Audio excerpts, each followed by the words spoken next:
So, hi everyone, welcome to our 2024 Ask NPSMA presentation series. And so today we'll be learning about the future of work, leveraging artificial intelligence in your professional network. And Brad Sebald from Kelly Science and Clinical will be running this webinar for us. A few things first. Don't forget, we have our 2024 National Conference and Workshop next week. So November 6th to 9th in Philadelphia, Pennsylvania. And the theme is building a STEM Master's Program community with the NPSMA. You can find everything on the conference at this URL down here, or just Google NPSMA and it'll be the first thing that comes up, and you'll find all this information. Sorry about that. We encourage everybody to join our monthly PSM News email. So just drop me a comment in the chat if you would like to be added to our email list. And we also have our innovator, so you can share best practices about PSM programs in this publication. And we also have the Chronicle, where you can feature your PSM alumni and graduates. If you're interested in getting involved, just ask any member, or you can also just drop me a message in the chat today if you'd like to get involved in the NPSMA. And with that in mind, we have additional membership benefits. So you get a reduced rate to the conference. So if you're interested in coming to the conference, look at becoming a member. You get a better price. There's presentation opportunities for students at the conference. We have actually quite a few students who are going to be presenting at this year's conference. We maintain a close relationship with the Council of Graduate Schools, which gives many opportunities. Case in point, we have our monthly Ask NPSMA webinars where we have all different types of topics discussed, and you can find recordings of these on our YouTube channel. So again, just Google NPSMA, or actually just search it on YouTube and you'll find these recordings. And we also do sometimes have PSM-focused virtual recruitment fairs. We encourage everybody to connect with us on social media. So we're here on Facebook, X, formerly known as Twitter, YouTube, and LinkedIn as well. So with that being said, Brad is with us here. So Brad, I will turn things over to you. And I think that yeah, there we go. All right, here, let me share my screen here, make sure I'm up and running. Let me know if you guys can now see my screen. Yep. All right, beautiful. So no, it's an absolute pleasure to be here. I'll, you know, a lot of the content today, I'm sure we're dealing with a lot of fantastic, smart individuals on the line today. So I'm sure some of this stuff you guys have seen, but what I'd really like to get to is definitely the Q&A, the second half, so that I can either hear your story, answer questions or case studies as it relates to either your academic program, your institution, your personal experiences. You know, I do love the fact that the alternative career in science that I've had over the last decade and a half has really brought a multitude of different avenues within the science and professional arena, from pharmaceutical, biotech. I mean, we'll talk about it, but it's one of the best reasons I took this job and I've stayed in this career as long as I have, is it really brings so many different avenues and walks of life in front of me. So there's a lot of great case studies that I'm willing to share and exemplify things. But for those of you who have not worked with me in the past, I am the domain leader, or the SVP over our science and clinical product here at Kelly. So Kelly Services started staffing back in the 40s, and our science and clinical product is the longest standing experts at hiring experts type model within the staffing arena. We're going to be celebrating our 30th year next year, which is pretty fantastic. But we are the second largest in the country, and we actually started this for J&J, like I said, 30 years ago, where they were really needing scientists to be in their HR departments to be able to speak the resume language of a scientist. And so they ended up asking Kelly to go hire scientists, teach them HR, and put them in the HR offices to help them hire for people. And it was so successful that we built this brand off of it, and we've been running strong now for 30 years. But a lot of people don't understand how many jobs come through agencies like ourselves. And we are a thought leader in this space because we do more jobs than almost, 9 out of the 10 Fortune 100s combined every year, almost 9,400 jobs a year in the professional space and technical space and sciences, from lab techs through PhDs. So a lot of our recruiters, I'm a scientist by trade and education. A lot of our recruiters have science degrees and come from those particular areas, which we'll talk a little bit about. That is, one of the advantages of partnering with a company like Kelly Science and Clinical.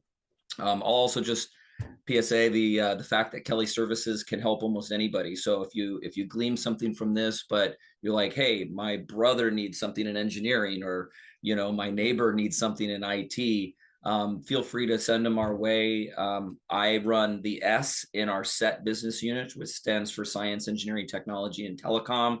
But we also have the largest teachers on call. So we do the most higher education. You probably didn't know that about science or about Kelly, that we do the most higher education adjunct professors and substitute teachers in the United States. We also have our Kelly Services brand for administrative HR, light industrial type professionals. So if you need something, we'd love to be a resource for you.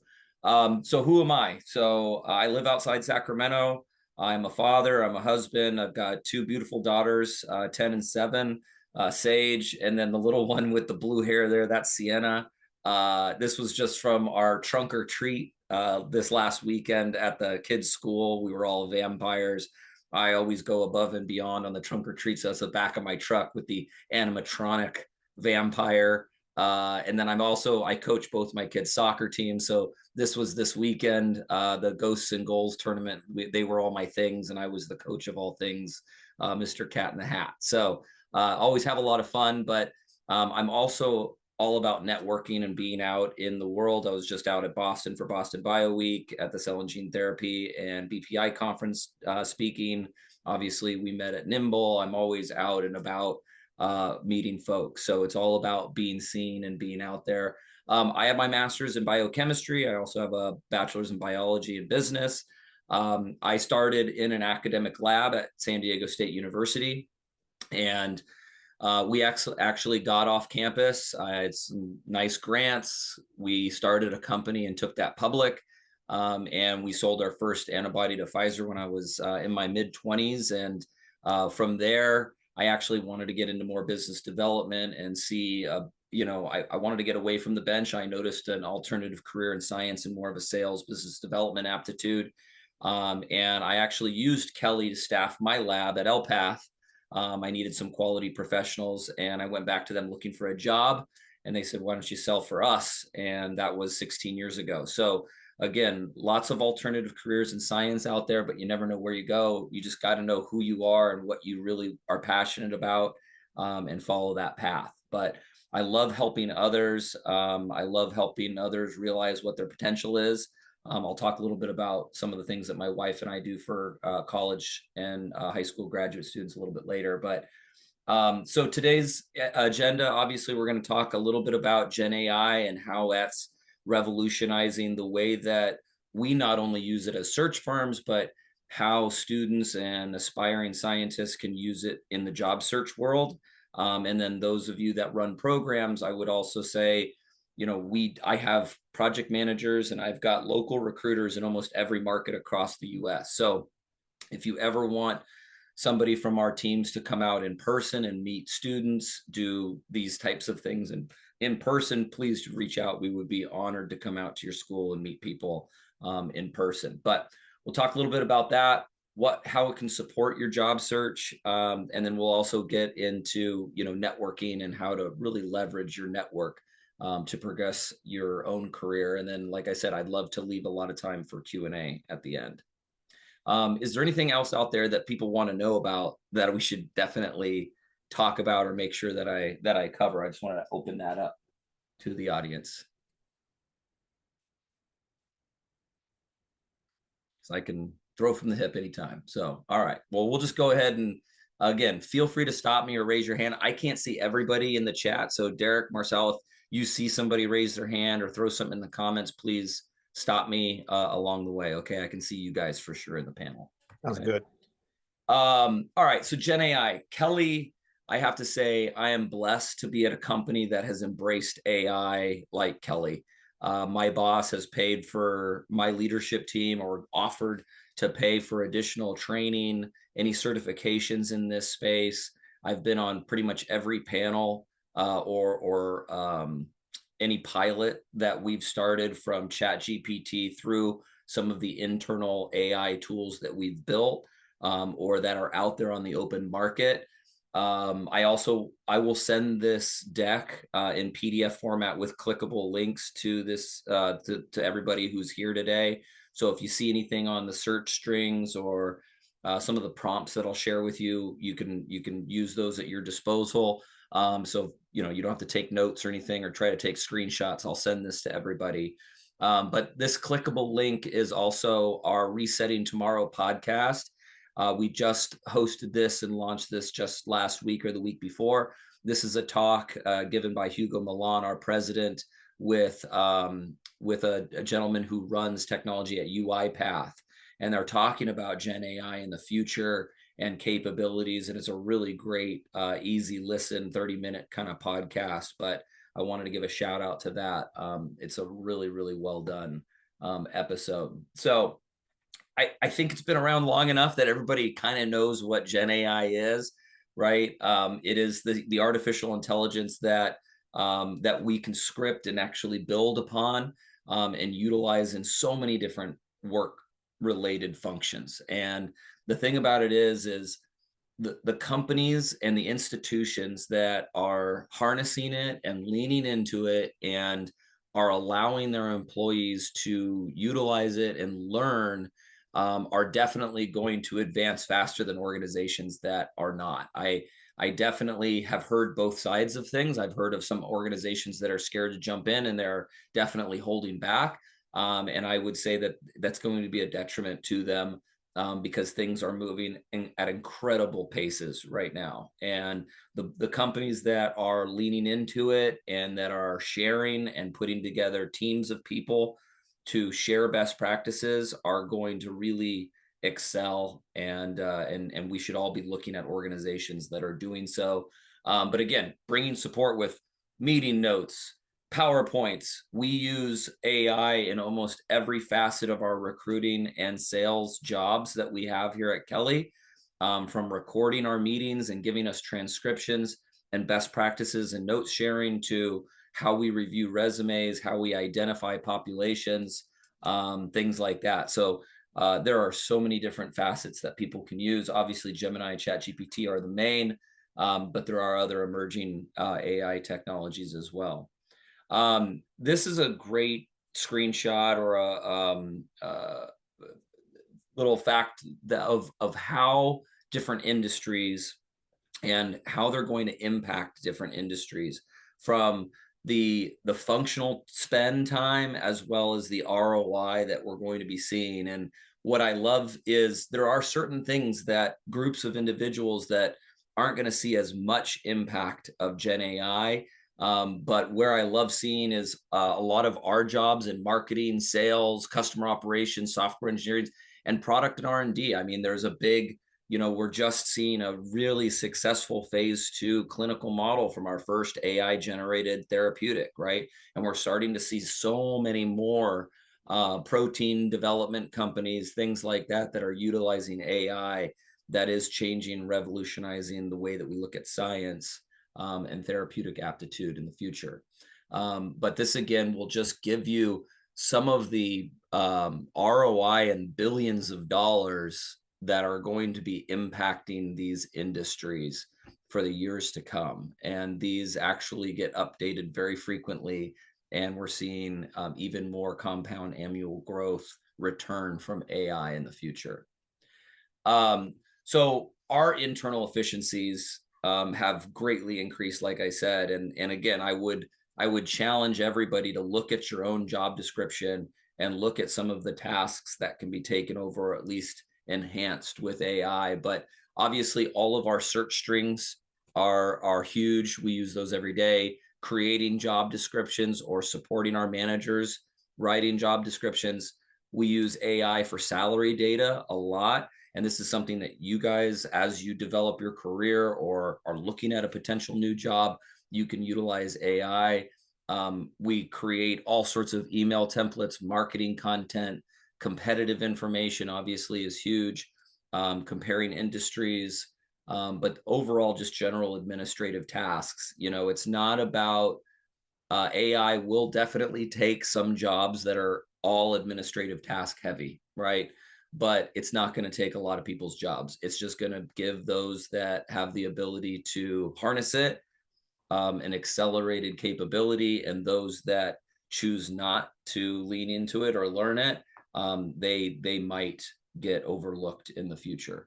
I am starting to see questions in interviews with companies where they're asking the candidate to talk about prompts that they're using, or could they hypothesize some prompts that they could utilize in their job that they're interviewing for, which is really new, right? And so we're starting to see that in the interview process.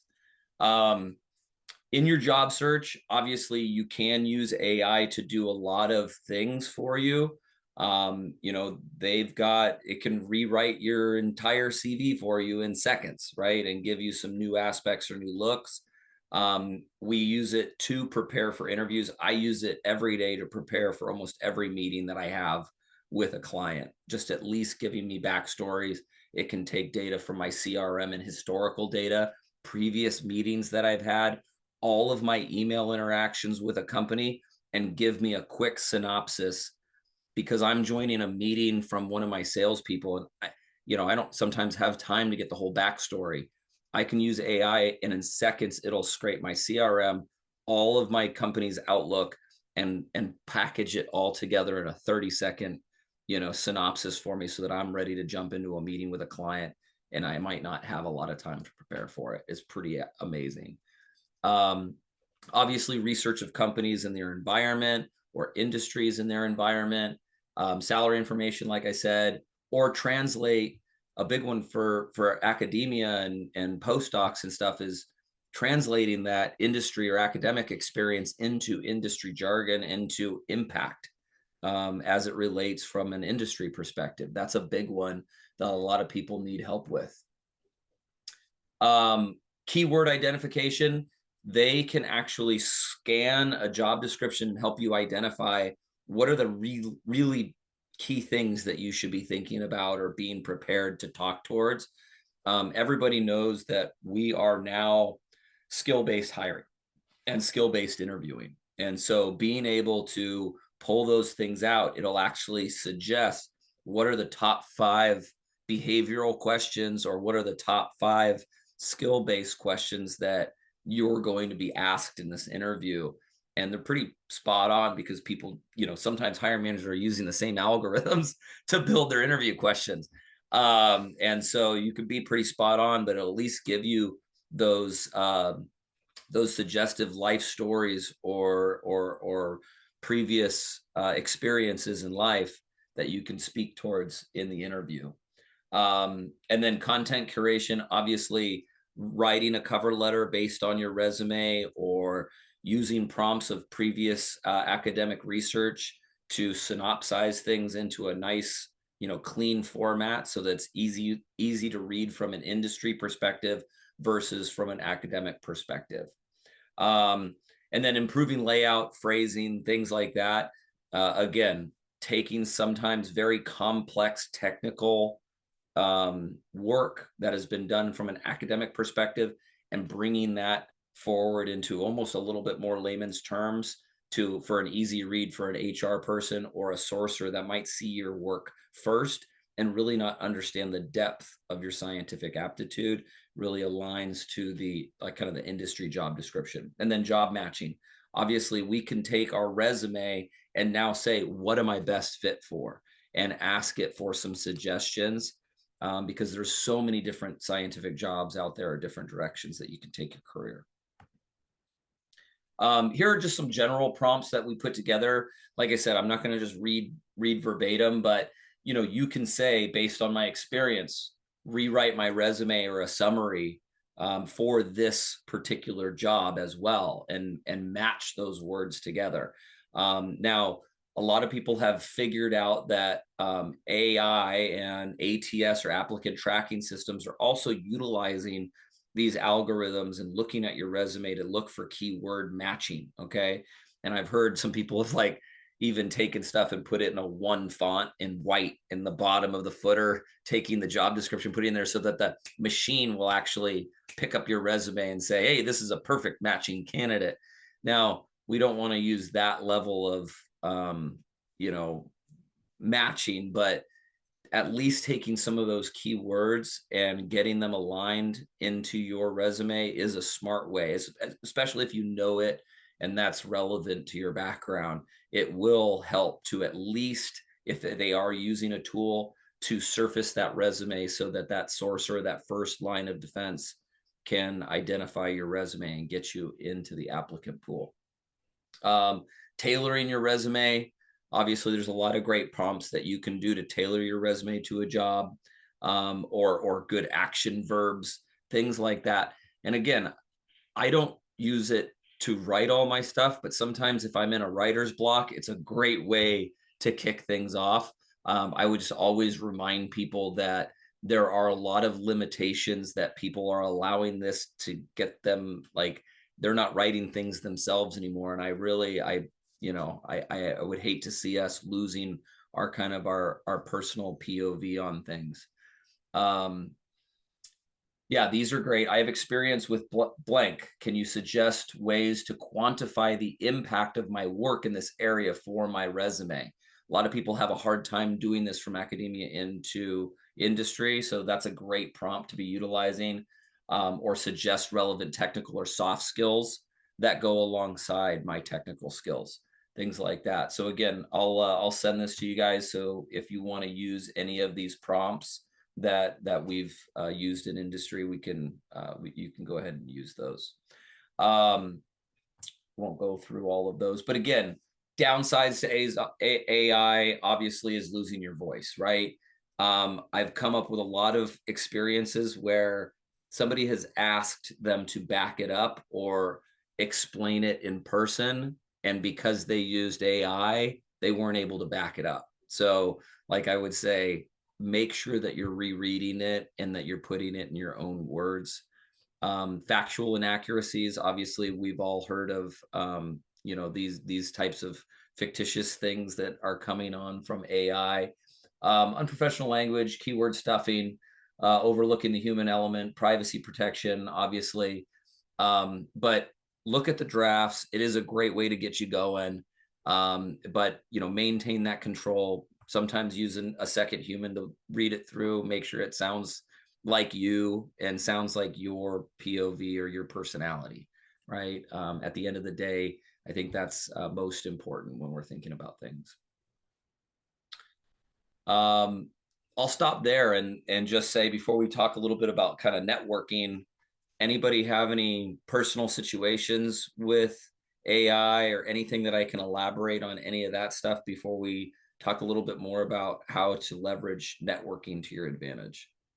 So, how concerned is Kelly with uploading? For example, you are giving, you're mentoring a future prospective candidate for a company, and you are feeding their resume into ChatGPT or whatever AI you're using. How concerned are you about privacy, about not so much IP, but um, yeah, just all of that material in this black box domain that's Yeah, going. I mean, we have our own blocked network, right? So everything that we use in AI is not web. It is just in our domain. So we have strict security as it relates to our intranet and how we utilize data. Obviously, we don't also put in people's personal information. We'll use, you know, bits and pieces of the resume and rewrite it that way instead of loading their address and their all of that stuff in there. But I would say the other thing is is ChatGPT or Gemini learning? And that box should never be checked, in my opinion, if I'm using it for myself, because that will sometimes suck your prompt and suck your data and use that into their future algorithms and stuff like that. So we do have to trust these types of things, and I totally understand that. Is, you might click a box, but do you trust that it will not utilize your data? I'm But not sure I know where the box is. yeah, either, either do I. But what I will say is, I've been on lots of security boards and IT groups that are looking at these algorithms, and the amount of security that they go through, it's extremely robust. These companies that get a product to market do have to go through a rigorous amount of validation that they are not, allowing your data to get out into the open network. So there is a big layer of my wife's in cybersecurity, and there is a big layer of that has to come along with this. But I think we all have to assume a few things. Thank you. Yeah. One of the bullets on your previous slide does strike with me where you mentioned, I think, check all information for your accuracy. It was, I think, on the bottom right of your last slide. Yeah.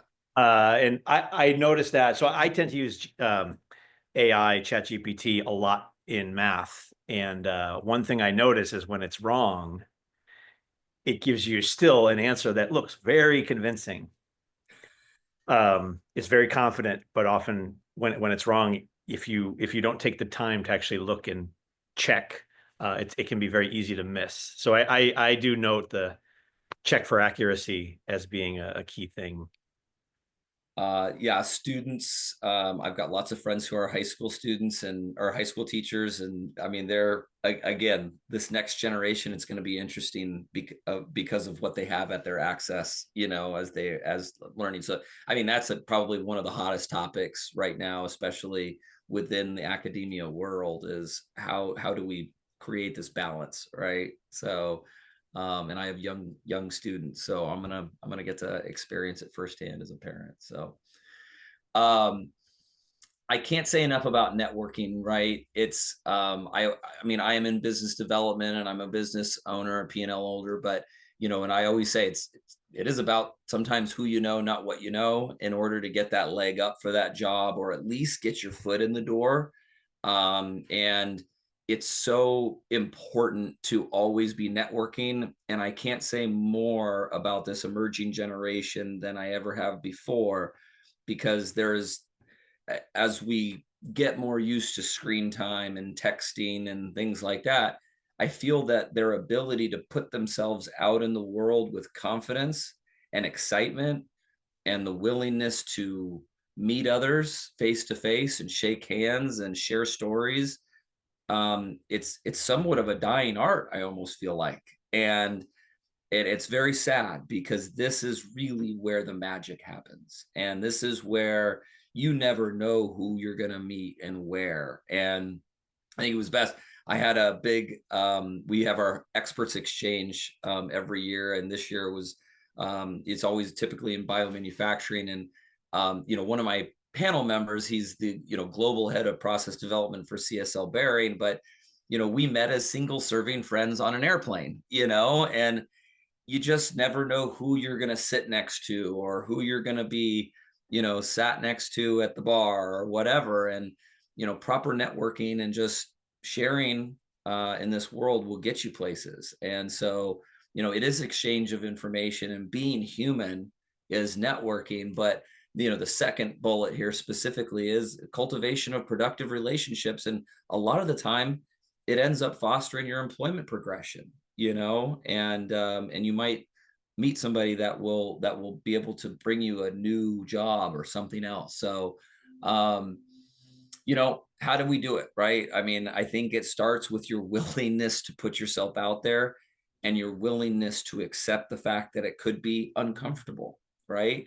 But Start with, there are a lot of professional organizations, especially in science, that help foster and get you out there, but you've got to go network and you've got to show up and you've got to smile and you've got to do the hard part, right? But obviously, I am an American woman in science. I go to women in bio events. It's funny, they don't really have a men in bio, but everybody's welcome. But Parental Drug Association, ISPE, obviously almost every state has a bio department or a bio group or association.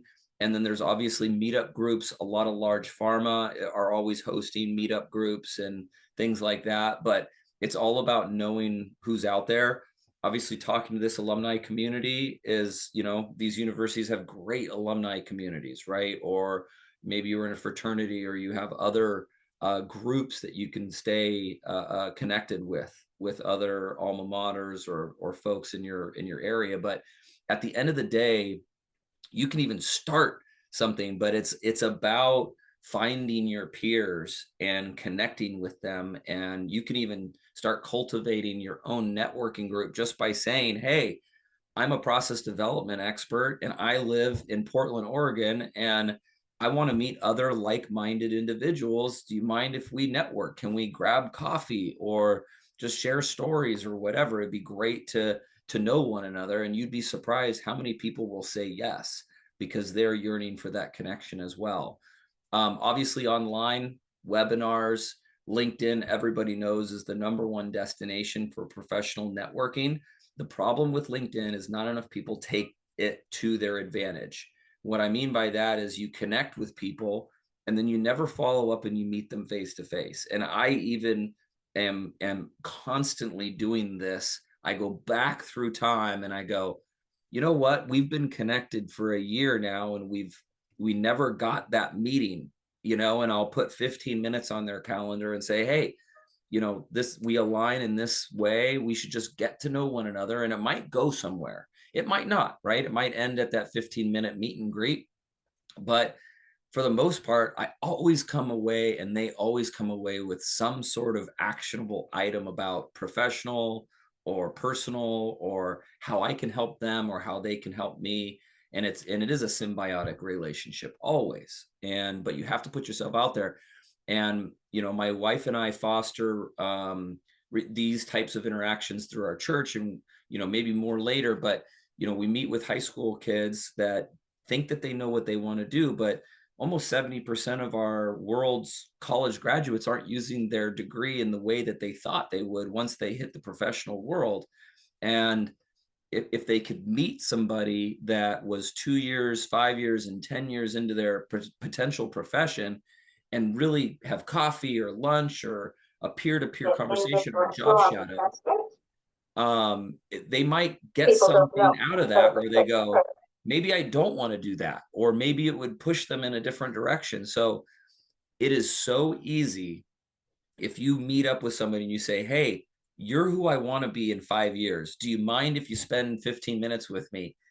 I haven't heard of many people saying no, and you'd be surprised how many people will give their time to that. So I fully recommend that, if you want to go somewhere or be something in the future, that you reach out to people that you think you want to be or peers and just ask them to connect and chat, and you'll get so much out of it. I recommend it. Be ready and know what your point of view is, right? So you need to know what you're offering others, because that you do have to offer something to the population, right? You can't just come empty-handed. But everybody at every stage in your life, you have something to offer. And some people think that they don't, but you got to come with what your career path is, where you are in your life or your career. And what are you looking for others? I always say, stay in rapport as long as humanly possible, right? You'll get to that point where we're like, all right, well, let's talk about something else, but like stay in rapport as long as humanly possible is my recommendation. And you'll always find those things, those nuggets that bring you and that person together. But I always say this too, this world you will not get if you don't ask. So if you don't get to the point at the end of going, hey, I would really appreciate it if maybe we could have another lunch because this is what I gleaned from our conversation, and I think I could, get this. If you don't ask, you won't get. If they say no, they say no. But if they say yes, it might lead to something amazing, right?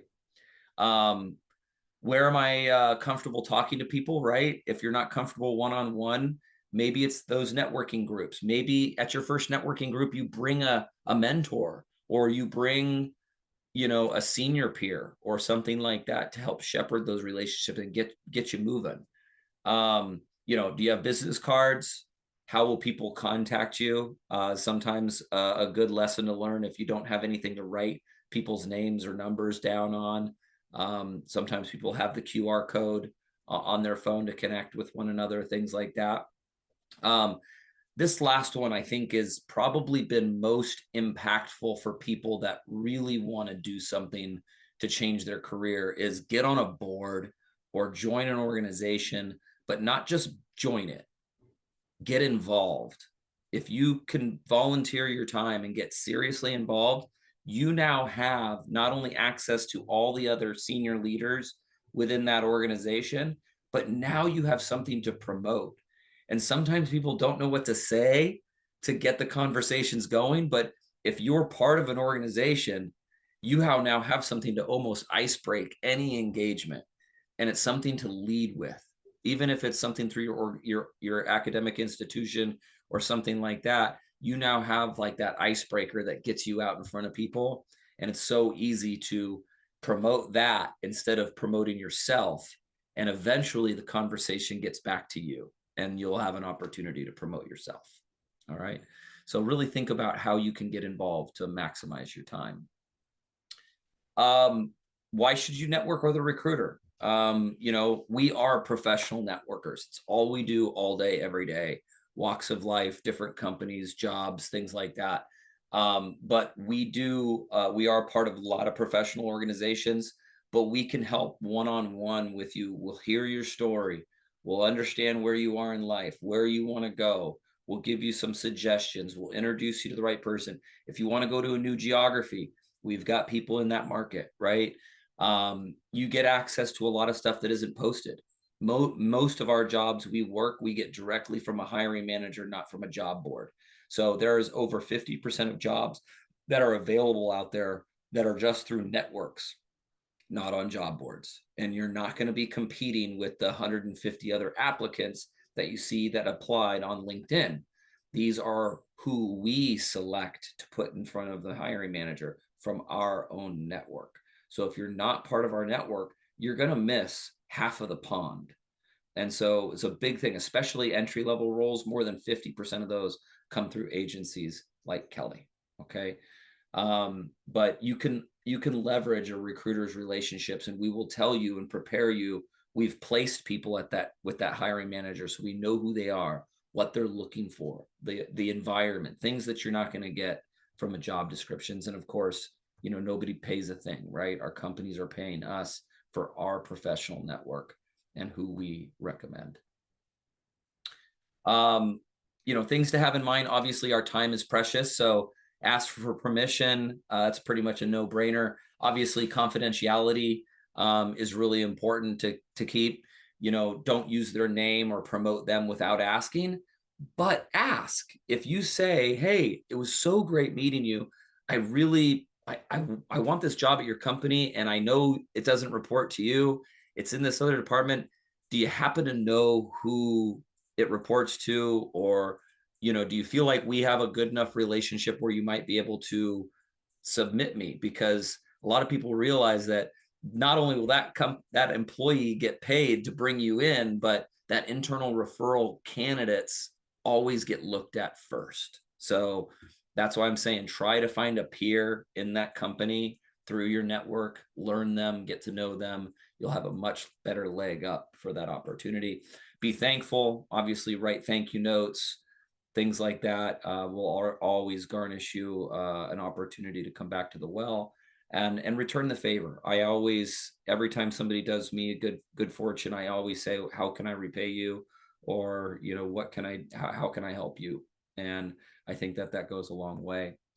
And that's really it. I mean, I know this is a lot of kind of no-brainer things to that are good reminders, but I'd love to kind of throw it back to the audience and say, you know, do you have a personal situation? How can I help you?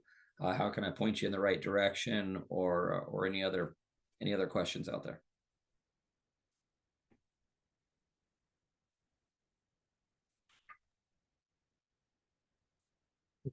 Thank you, Brad. That was a wonderful presentation. And to follow up on that, why don't we open up to the floor? Does anyone have any questions for Brad? Yeah, I agree. Thank you, Brad. This is very helpful because obviously there are many of these things that we include in our conversation with students.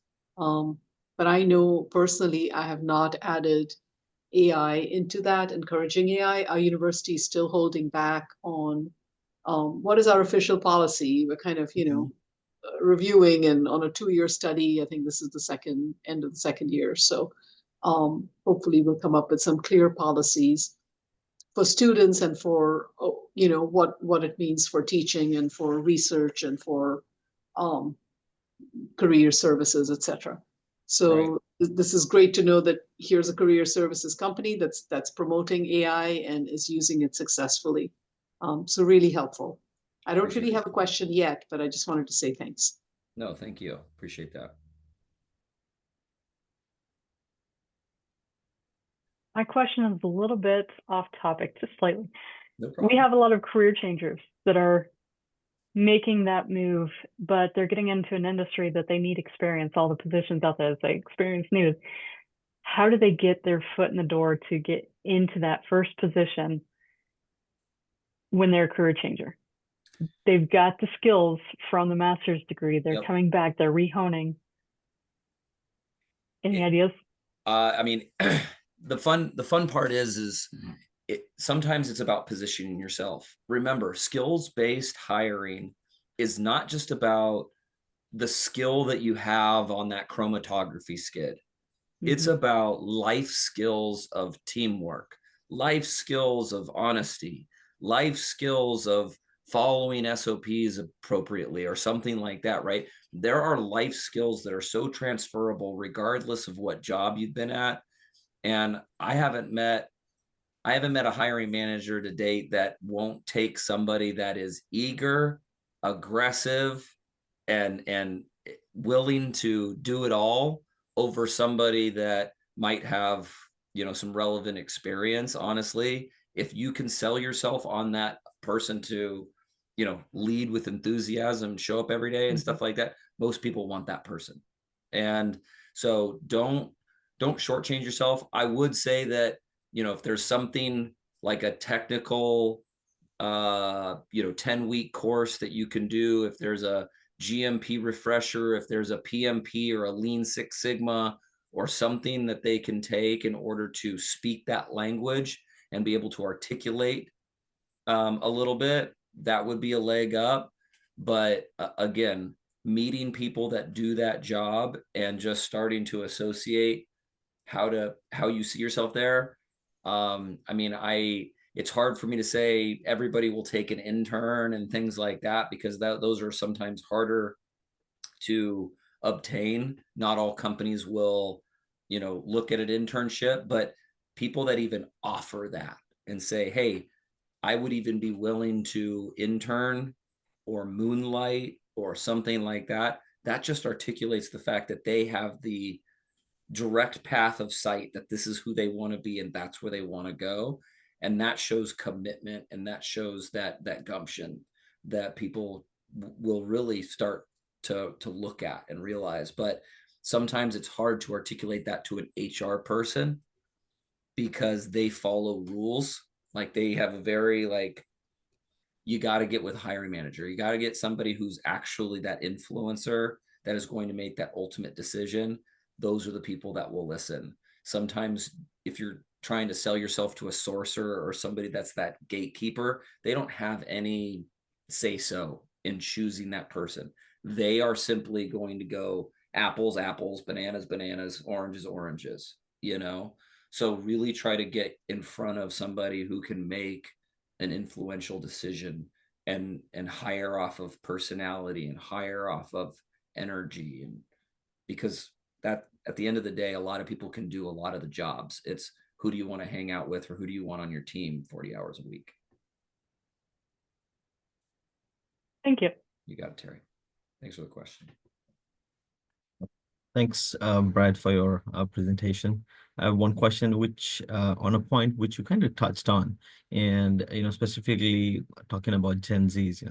You talked about, well, they're tech savvy, but when they go into a environment where they actually have to do handshaking or talking to people, it kind of goes slightly down the hill, right? They're in a fixed movement, and they don't know no eye contact or less of eye contact. So how do you think, like, well, they want to be students or individuals using AI, but how do you think that AI can complement in some way, shape, or form to that human aspect too? I don't know how AI might help, other than, there might be that virtual world of avatar engagement that might start the process, and they might feel a little safer to start there. But the thing that I recommend is go join your theater group, go be a barista for a couple hours a week, go be a bar back, go be a busser, go get into retail for even a couple hours a week. That will change who you are forever. And I almost don't hire anybody at my company unless they've had some retail or hospitality experience in their background, because it shows me, even if they're very technical, that they have that human element. Mm-hmm. And that's just so important. So I would make those types of recommendations to people if they're struggling with that type of thing. And I see it at job fairs when they give me the limp handshake, or I'm like doing this to try to get their eye contact, and I almost say, we need to work on this together, and let's go grab coffee and we can introduce each other 10 times until we feel like we've got that part down, but it's sad that parents aren't jumping in, or friends aren't jumping in when they see this type of thing. But that's what I would recommend. Star, Thanks. I see your hand up. Thanks, Fred, for your great presentation. I think I smiled the entire way because I'm a career counselor at Northwestern University outside of Chicago. So I really appreciate your insight. I support STEM students, all levels. And I would love your insight on this real quickly. I led a graduate level LinkedIn optimization workshop. And we've talked a lot about how recruiters are not paid to be creative. They place based on function. And we talked about the importance of the headline. So we know that the LinkedIn headline is the single most important piece of information to the algorithm, and really trying to work with them to put keywords into that LinkedIn headline. So it's not just Northwestern student. And some of them, not all of them, but some of them who were resistant said, well, I'm not sure yet. I want to keep my options open. So I'm just gonna be a Northwestern student, and you're gonna have to live with it. Yeah. So would love your thoughts on that, because I have my own thoughts, but would appreciate yours. Yeah, I mean, to me, it's a lot of how people are utilizing LinkedIn. It's got some really great algorithms in the fact that you can see who's looking at your profile as well. And that's something that a lot of people overlook, is if they skimmed your profile and you look back at them and you go, ooh, they didn't reach out to me, they didn't try to connect with me, but they looked at my profile. And you want them to do that, I go back to them and I say, hey, I noticed you looked at my profile. How can I help you? Or what interested you in my profile? I would like to connect with you about X. And coming back to them. And that shows them that you are proactive and you're not hiding. But again, the open to work is helpful. The having some POV is important. People want to know, am I a protein guru, or am I a chemist or something like that? That just helps. Again, there are a lot of recruiters. we are a specialty firm, but there are, the majority of recruiters out there have a communications degree. They don't have a STEM degree, most of them. Okay. So, or a business or something like that. So they might not have some of the technical aptitude of being able to go, hey, I know this school is really good at this, or I know this PI is specific to this, and they're doing very targeted searches for people's technical capabilities. A lot of people are keyword searching. So if you don't have it in there, it might not pull you up. So I would just keep shouting from the rooftops to recommend them to look at people who they want to be very soon and start modeling after them. And it takes some, they're a researcher typically, right? So teach them to do their due diligence to sleuth other people and get some best practices from people that have made that jump or have successfully been hired into that organization, because that's the culture that people are staring at. Thank you. Mm-hmm.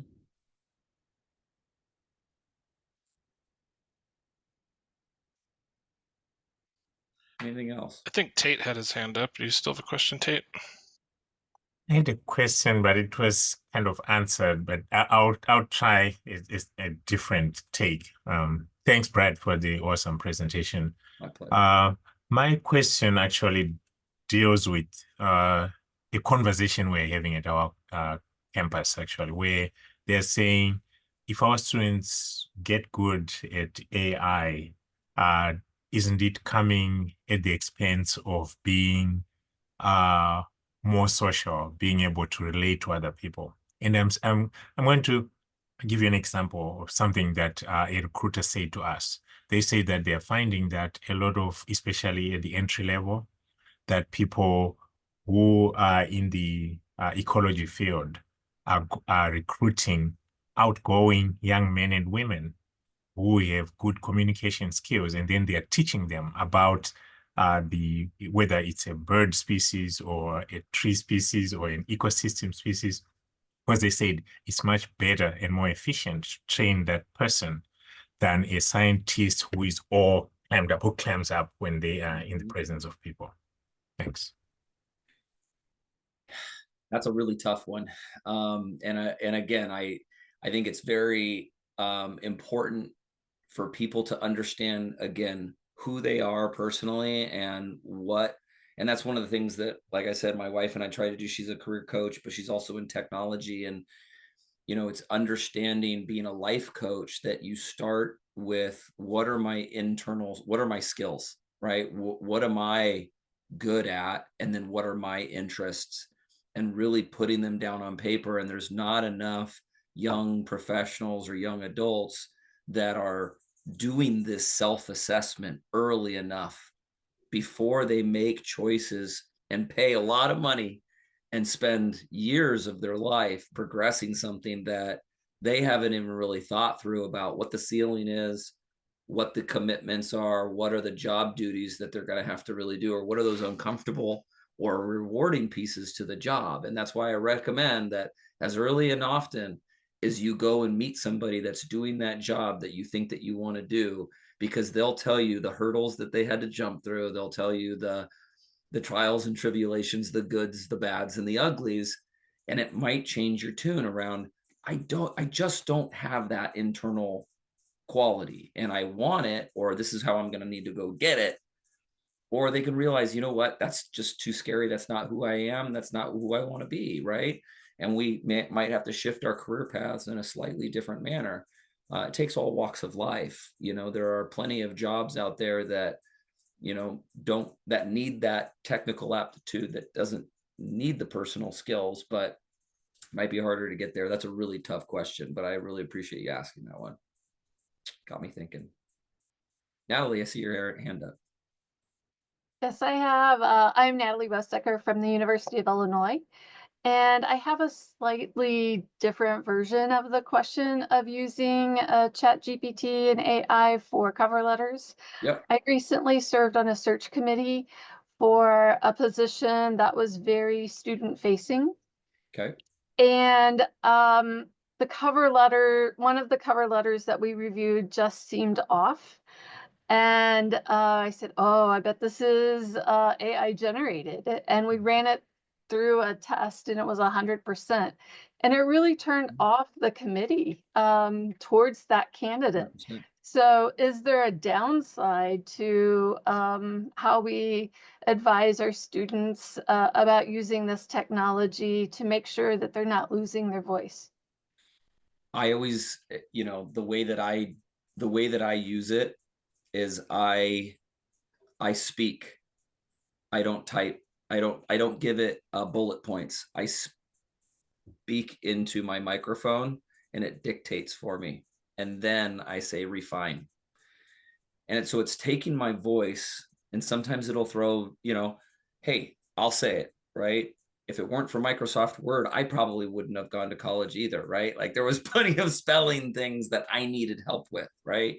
I was a math and science guy. I was not, a grammar type guy, and I needed that, right? This is taking it to the next level. But you're absolutely right. If you just say, write this for me, it will write it for you.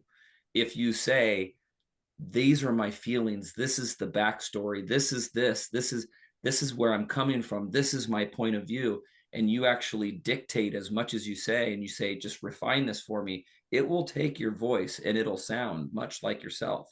And you might have to reread it and go, I probably wouldn't use, there's all sorts of words in there that I typically would not use in my vocabulary, and I take them out. But the more that they can dictate into it and just utilize, because again, it's a creative thing. It will give you a good backbone of stuff, but you've got to make it yours 100%. Because again, if you interview them and you go, explain this to me, and then it's not their original thoughts, you're gonna tell. Thank you. Yeah, good luck. Anything else?